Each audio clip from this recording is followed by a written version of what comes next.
Bom, o pessoal já se acalmou aqui na discussão se o Luiz Castro deve ou não deixar o Botafogo para ir para a Arábia Saudita. Espero que a Eliane esteja calma também. Bom dia, Eliane.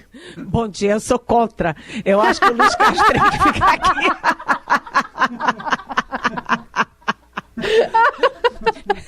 Tem que ficar aqui. Fica. Temos uma unanimidade aqui, então. Ai, meu Deus. A minha família está na maior alegria com isso. Os grupos de WhatsApp agora, de primos, irmãos e tal, todo mundo Botafogo. Vamos ver que decisão ele vai anunciar hoje, mas acho que tá dado aí que ele vai aceitar esses milhões aí. Bom, Eliane, o que também a gente está de olho numa decisão do TSE que deve confirmar, né, a inelegibilidade do ex-presidente Jair Bolsonaro. Apenas um voto falta para ter a maioria, provavelmente da ministra Carmen Lúcia, né? Olha, é essa história, né, gente? Ou vai ser 6-1 ou vai ser 5-2. Depende do voto do Cássio Nunes Marques, que ainda é uma incógnita, né? Desde o início se imaginava que o Nunes Marques ia pedir vistas, né? Depois isso foi arrefecendo, enfim. Agora a perspectiva não é mais dele pedir vistas, mas sim dele votar a favor do Bolsonaro, ou pelo menos a favor de uma pena mais branda. O fato é que o Bolsonaro jogou o Raul Araújo na fogueira, quando ele citou o Raul Araújo. Imagina, o réu cita o julgador e diz, olha, esse é meu, hein? Foi mais ou menos isso que o Bolsonaro fez com o Raul Araújo. Mas o Raul Araújo não se constrangeu, não, porque no julgamento de ontem ele foi o único voto dissidente, até agora está 3-1, e o Raul Araújo, que é o ministro do STJ, que tem assento no TSE, ele simplesmente fez um longo voto de quase 4 horas, 3 horas e 40 minutos mais ou menos. Ele começou falando longamente contra a inclusão da minuta de golpe que foi achada na casa do ex-ministro da Justiça, Anderson Torres, ajuntada, como eles falam, né, no juridiquês, dessa minuta no caso do Bolsonaro, só que essa minuta não é fundamental para a decisão. Essa minuta sequer foi central no voto do ministro relator Benedito Gonçalves, que pediu a condenação do Bolsonaro. Então, o Raul Araújo ficou falando de uma coisa periférica. E ele também considerou que o discurso do Bolsonaro na reunião com os embaixadores, que é o alvo da ação do TSE, que esse discurso do Bolsonaro foi normal, foi legítimo, sabe? É espantoso ele achar normal e legítimo o presidente da República convocar 72 embaixadores para falar mal do Brasil, da democracia do Brasil, dos ministros do Supremo do Brasil, da eleição no Brasil. É espantoso ele considerar normal. Mas ele também chamou a reunião dos embaixadores de ato solene. E não viu nada demais no fato de ser no Palácio da Alvorada, que é um prédio público, na passada ao vivo na TV Brasil, que é uma TV pública, né, ser financiada com dinheiro público. Né, ele não viu nada demais e disse que, imagina, né, a pena máxima de inelegibilidade não faz sentido, não justifica. Bem, mas ele ficou falando sozinho, porque os outros 3 ministros, né, o relator, Benedito Gonçalves, e os 2 outros ministros, que são o André, esqueci o nome deles, vamos lá. André Tavares. O André Tavares, né, e o Floriano Azevedo Marques foram muito duros. Aliás, o Floriano Azevedo Marques, esses dois, o Floriano e o André, foram escolhidos e nomeados pelo presidente Lula.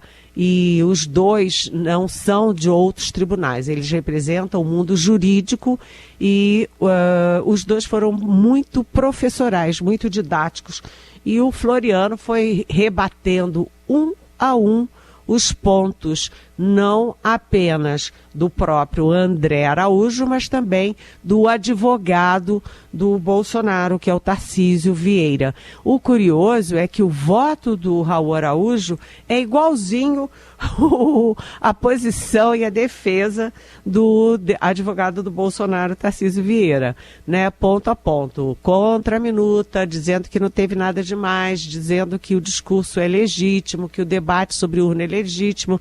Foi muito, muito parecido. Enquanto ministro do TSE, o Raul Araújo foi bem advogado do Bolsonaro. Mas os outros dois foram bastante duros também, e o Floriano, inclusive, rebateu.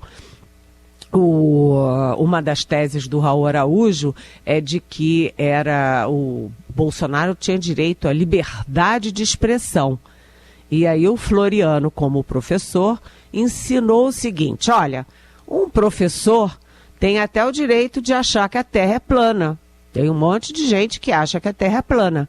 Mas esse professor não tem o direito de ensinar a seus alunos que a Terra é plana.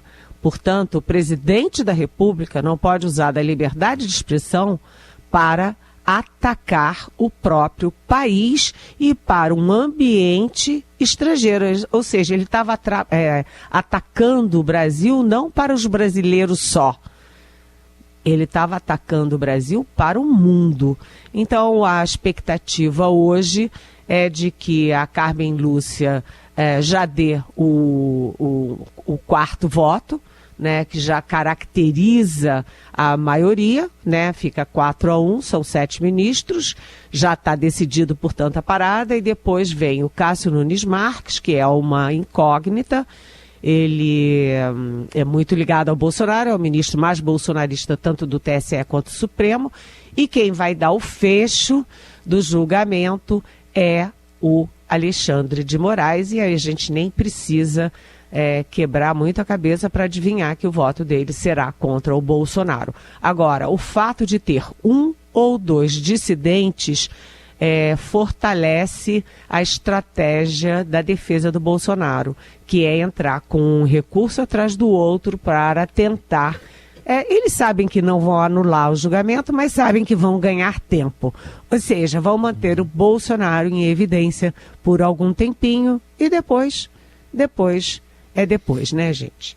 Isso aí, julgamento então a partir do meio-dia no TSE, cobertura aqui da Rádio Eldorado, também em tempo real no portal do Estadão. Um pouquinho mais tarde, Eliane, está previsto um depoimento do Tenente-Coronel Mauro Cid à Polícia Federal. Ele vai falar agora? Sim, foi interessante porque o Mauro Cid, ele já depois, é a terceira vez que ele vai depor. Nas duas últimas ele ficou em silêncio porque a defesa dele, os advogados dele, argumentavam que eles não tinham tido acesso aos autos. E na semana passada eles receberam os autos, estudaram toda a ação, toda a investigação, e agora a expectativa é de que o tenente-coronel da ativa do Exército, Mauro Cid, que era ajudante de ordens do Bolsonaro, fale sim. Esse processo específico é o da falsificação de atestados de vacina de Covid. Atestados do Bolsonaro, da filha dele, Laura, e também do próprio Mauro Cid, da mulher e dos filhos deles. E além de falar hoje, né, para a Polícia Federal, e engraçado, né, eu não sei se é engraçado, mas como curiosidade, o Bolsonaro sendo julgado no TSE e o Mauro Cid depondo na PF simultaneamente quase. E na terça-feira o Mauro Cid volta a depor, só que dessa vez na CPMI e sobre os atos golpistas, né? Então a semana termina com o Mauro Cid em evidência e começa a semana seguinte também com o Mauro Cid em evidência. Ele tem muito a falar porque ele tem 4 investigações nas costas e a carreira dele militar está praticamente liquidada. Ele ascenderia facilmente ao generalato, ele ascenderia facilmente até a última patente, que é de general de exército, de 4 estrelas, mas a carreira dele muito, muito, muito dificilmente vai sair de tenente-coronel. O Bolsonaro triturou a carreira dele no exército. Eliane, e a expectativa é que ele fale ou mantém em silêncio? Não fale por causa disso, porque nas 2 primeiras o argumento para ele não falar é de que eles não tinham acesso aos autos. Tá. Como eles receberam os autos na semana passada, eles agora avisaram, inclusive no Exército, que estão dispostos, né, que o Mauro Cid está disposto a falar. Qual vai ser a versão dele? Aí vamos esperar, né? Eliane Cantanhede segue conosco aqui no Jornal Dourado para falar um pouco agora sobre o presidente Lula, que ontem numa manifestação voltou a relativizar a democracia, ou pelo menos o regime que é adotado por Nicolás Maduro na Venezuela. Segundo ele, a democracia é relativa. Falou uma entrevista na Rádio Gaúcha sobre o assunto. Se faz contra a esquerda na América do Sul. Nós não somos vistos pela extrema-direita fascista, nem do Brasil e nem do mundo, como organizações democráticas. Eles nos tratam como se nós fôssemos terroristas. Ele nos acusa de comunistas, achando que nós ficamos ofendidos com isso. Nós não ficamos ofendidos. Nós ficaríamos ofendidos se nos chamasse de nazista, de neofascista, de terrorista. Mas de comunista, de socialista, nunca.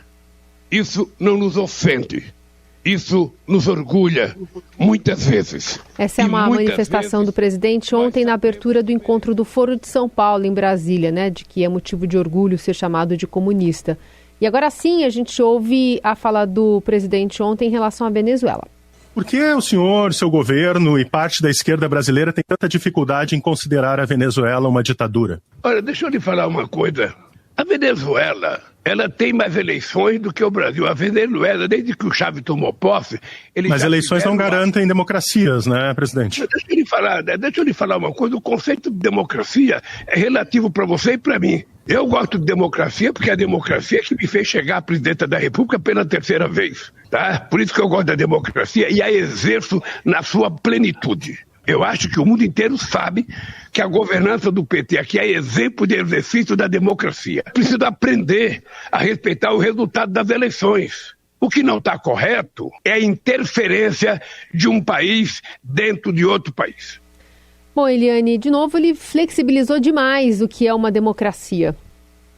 Olha, sei lá, essa obsessão do presidente Lula em se colocar cada vez mais à esquerda, está fazendo o presidente falar besteira, né? É totalmente desnecessário o presidente Lula falar essas coisas. Eu me lembro que quando o então presidente americano George W. Bush veio ao Brasil, ele trouxe a Condoleezza Rice, que era a secretária de Estado norte-americana. E naquele momento, 2007, portanto, 16 anos atrás, né, já havia essa discussão. O Chávez ainda era o presidente da Venezuela, estava vivo, o presidente da Venezuela, e tinha essa discussão, porque a Condoleezza Rice dizia que a Venezuela não era uma democracia e o Brasil respondia, o Brasil de Lula e Celso Amorim, respondia que não, que era uma democracia porque tinha eleições e que o Chávez tinha mexido no Congresso, mexido no Supremo, mexido em todas as instituições dentro da lei.